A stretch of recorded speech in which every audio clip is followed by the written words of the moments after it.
প্রথম কথা হচ্ছে এসআইআর এর মধ্যে দিয়ে যদি অভারতীয় কারো নাম বাদ যায় ভোটার তালিকার থেকে, তাহলে সবার আগে নিশীথ প্রামাণিকের নামটা বাদ দিতে হবে। কারণ ও তো প্রমাণ করতে হবে না যে ও ভারতীয়।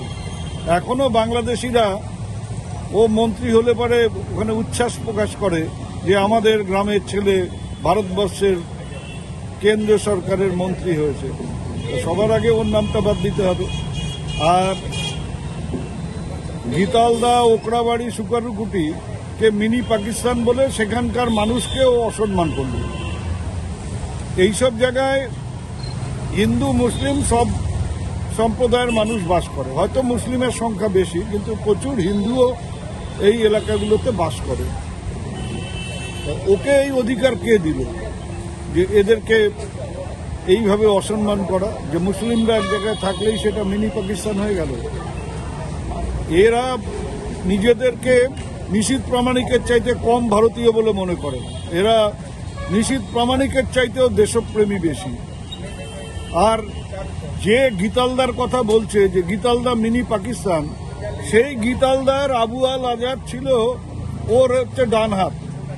সেই আবু আল আজাদকে সামনে রেখে ও যত রকম গুন্ডামি আর সমাজ বিরোধী কাজ করত ওখানে এইসব এলাকায়। ওই যে পঞ্চায়েত, ওকড়াবাড়ির পঞ্চায়েত আবু, গীতালদা পঞ্চায়েত আবু, ওকে খুনের মামলার এখনো আসামি হচ্ছে নিশীথ প্রামাণিক।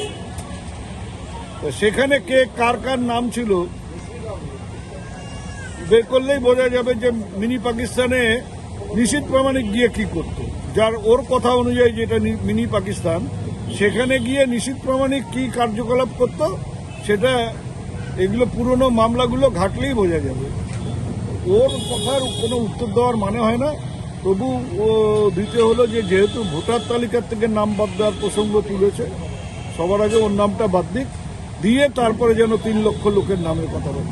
একটা ভারতীয় যে ভারতের নাগরিক, তার নাম যদি কোনোভাবে বাদ যায়, তার জন্য পশ্চিমবাংলার মানুষ 1 ইঞ্চি জায়গা ছাড়বে না।